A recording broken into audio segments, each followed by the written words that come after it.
Halo, selamat siang Kak Ruhi. Apa kabar? Selamat siang, Alhamdulillah baik.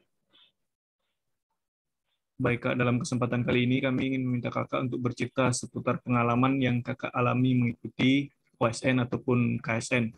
Mulai dari Kakak terpilih sebagai perwakilan sekolah hingga prestasi tertinggi yang Kakak raih di OSN. Mungkin Kakak bisa bercerita awal mulanya seperti apa. Ya, saya pertama kali ikut Olimpiade itu di SMA ya. Saya pilih bidang fisika karena itu bidang favorit saya. Sejak SMP saya senang baca-baca buku-buku fisika, bahkan buku fisika tingkat kuliah juga udah habis saya baca waktu SMP. Jadi saking senangnya saya dengan fisika, saya senang baca-baca buku fisika tingkat yang lebih lanjut. Tapi sayangnya di SMP saya waktu itu nggak ikut ya Olimpiade. Walaupun ada tingkat Olimpiade SMP, tapi saya sekolahnya nggak ikut serta. Nah, ketika SMA saya ingin mastiin bahwa SMA saya itu ikut serta dalam Olimpiade. Akhirnya saya masuk di Madrasah Aliyah Negeri 7 Jakarta, 7. Nah, dari kelas 10 eh, kecintaan saya terhadap fisika sudah terlihat tuh, sehingga saya sering diikutkan kompetisi-kompetisi seperti cerdas cermat, kemudian optika tuh kompetisi matematika di UIN. Tapi sayangnya saya belum dapat hasil yang memuaskan waktu kelas 10 itu. Kemudian kelas 11 saya sempat ikut olimpiade dari kelas 10 kan. Olimpiade itu kan bertingkat-tingkat ya. Olimpiade itu bertingkat-tingkat. Saya mulai dari kelas 10 masuk pra kabupaten, lolos, kemudian masuk ke kabupaten, lolos, masuk ke provinsi, kemudian masuk kelas 11, pas mau ke nasional saya gagal. Itu pengalaman pertama saya ikut olimpiade, saya sampai ke provinsi tingkat 2. Nah, uh, tapi masih ada satu kali kesempatan kan ya. Jadi kelas 11 saya ikut lagi olimpiade, sama mulai dari kabupaten, provinsi, provinsi tingkat 1, tingkat 2. Jadi kalau di DKI itu provinsinya 2 kali. Nah, alhamdulillah ketika kelas 11 itu mengikuti olimpiade yang kedua, alhamdulillah saya masuk uh, ke tingkat nasional tahun 2010 waktu itu ya. Di Ya udah mana itu 11 Kak? tahun yang lalu ya, makanya saya agak-agak lupa. Di mana itu Di nasionalnya? Sumatera, Medan. Oh, di Medan. Ya, Sumatera. Akhirnya saya terbanglah sana ke Medan, ikut kompetisi sains. Kompetisinya 2 hari. Hari pertama itu teori, hari keduanya itu eksperimen. Kemudian di hari yang menang siapa, dan alhamdulillah saya dapat medali perak urutan ke-5 perak, urutan ke-10 perak urutan ke-10. Nah setelah itu baru ikut pelatihan untuk persiapan internasional kan, tapi sayangnya saya nggak lolos ke tingkat internasional. Tapi saya udah sangat bersyukur bisa dapat medali di tingkat nasional mungkin itu. Nah, Kak, bagaimana cara Kakak membagi waktu dan fokus Kakak dalam mempersiapkan diri untuk kompetisi dan menjalani rutinitas sekolah? Itu bagaimana, Kak? Ya sebenarnya saya ya kalau saya fokus ke sekolah dan fokus ke olimpiade, saya kesulitan. Jadi untuk urusan sekolah, jujur saya nggak terlalu fokus. Saya fokusnya ke olimpiade. Karena kalau kita fokus ke dua-duanya, khawatir dua-duanya nggak dapet. Gitu. Tapi tetap kalau mau ulangan saya baca-baca, belajar sedikit-sedikit. Walaupun hasilnya tidak terlalu memuaskan ya kalau untuk pelajaran sekolah. Tapi menurut saya memang harus ada yang dikorbankan sih. Tergantung tujuan kita apa. Tujuan saya memang buat menang Olimpiade, jadi fokus saya ke Olimpiade. Tapi buat teman-teman yang bisa menyeimbangkan antara keduanya itu lebih baik lagi. Ya, pasti bisa lebih baik dari saya. Tapi kalau saya jujur saya nggak bisa. Saya hanya fokus ke satu hal aja. Yang lain eh, tidak terlalu fokus ke pelajaran yang lain. Oke Kak, dalam mengikuti kompetisi tersebut tentu Kakak melakukan persiapan. Nah, selama Kakak melakukan persiapan itu, apakah ada kendala Kak? Dan bagaimana cara Kakak mengatasi kendala-kendala tersebut? Ya, kendala yang terasa bagi saya itu buku ya. Di zaman saya baru tahu bahwa soal-soal Olimpiade itu sebagian besar berdasarkan buku-buku dari luar negeri, soal-soalnya. Itu saya baru tahu tuh, waktu ikut Olimpiade dari teman-teman saya. Dan kita tahu bahwa buku-buku internasional itu harganya mahal. Jadi saya nggak mampu beli. Akhirnya saya belajar dari sumber-sumber lokal, tapi ya cukup-cukup aja sih. Tapi kalau mau lebih niat, ya pakai buku-buku yang dari internasional itu. Walaupun sekarang banyak ya di internet ya kita bisa membajak, tapi menurut saya itu hal yang kurang etik kita membajak buku. Walaupun itu cara yang mudah untuk mendapatkan buku dari luar negeri. Kalau bisa beli, tapi kalau memang terpaksa banget ya udah mau gimana lagi. Jadi yang kesulitan pertama itu yang terkendala buku ya.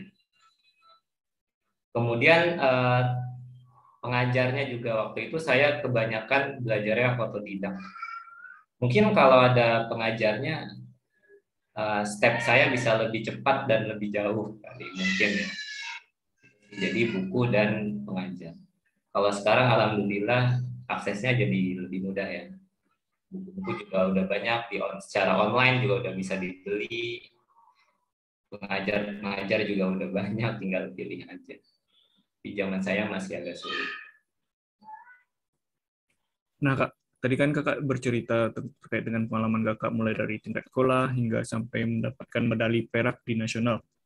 Tentunya ada kesan unik yang dari semua pengalaman Kakak itu mungkin ada yang paling berkesan yang mungkin bisa Kakak ceritakan kepada kami begitu selama mengikuti kompetisi itu, mulai dari awal sekolah sampai nasional sampai mendapatkan medali perak gitu. Pesannya ya, Iya, mungkin ada cerita unik atau pengalaman yang paling Kakak ingat gitu. Ya, walaupun sudah 11 tahun yang lalu ya, Kak ya. apa ya pengalaman uniknya ya? Mungkin pas pengumuman medali kah waktu itu seperti apa?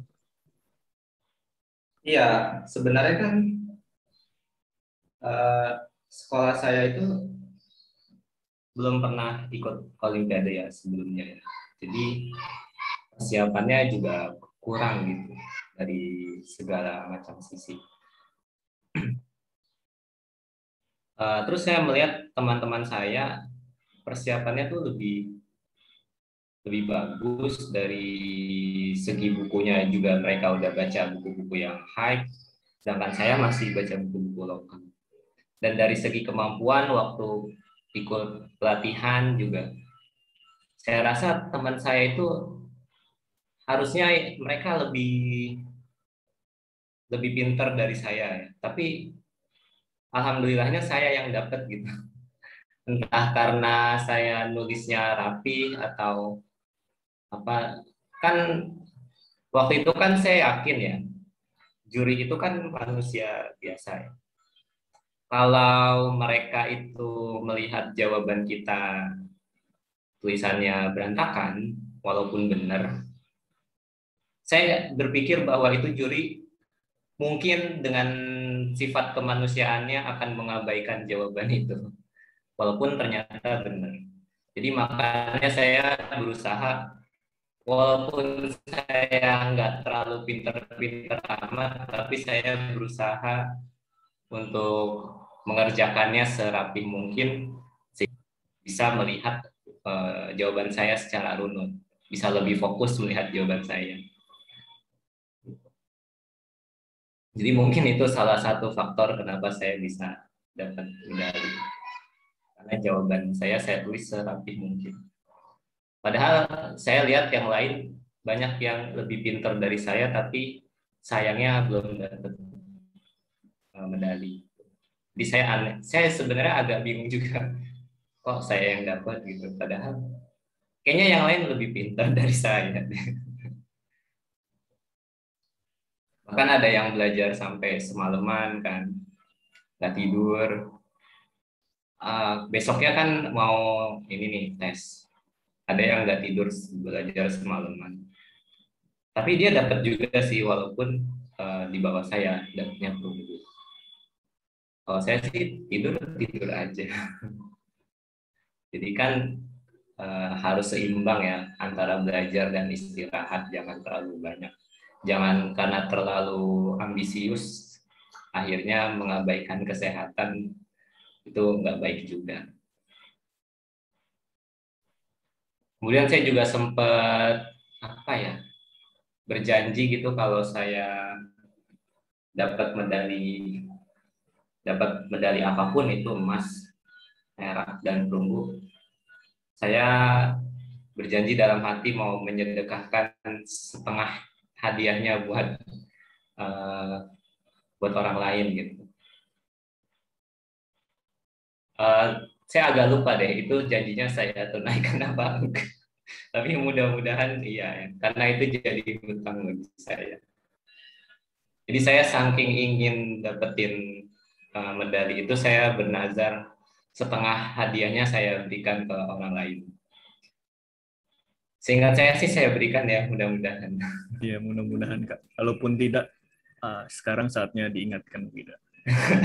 Saya jadi ingat lagi nih. Nah, ya Kak Ruhi, tadi kan Kakak juga bercerita mengenai pengalaman Platnas, Kak. Itu seperti Ya, apa, Pak? Suasana di Platnas itu. Kakak sampai Platnas berapa waktu itu?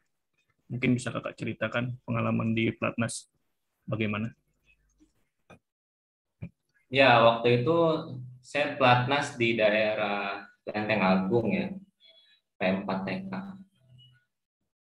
Itu kan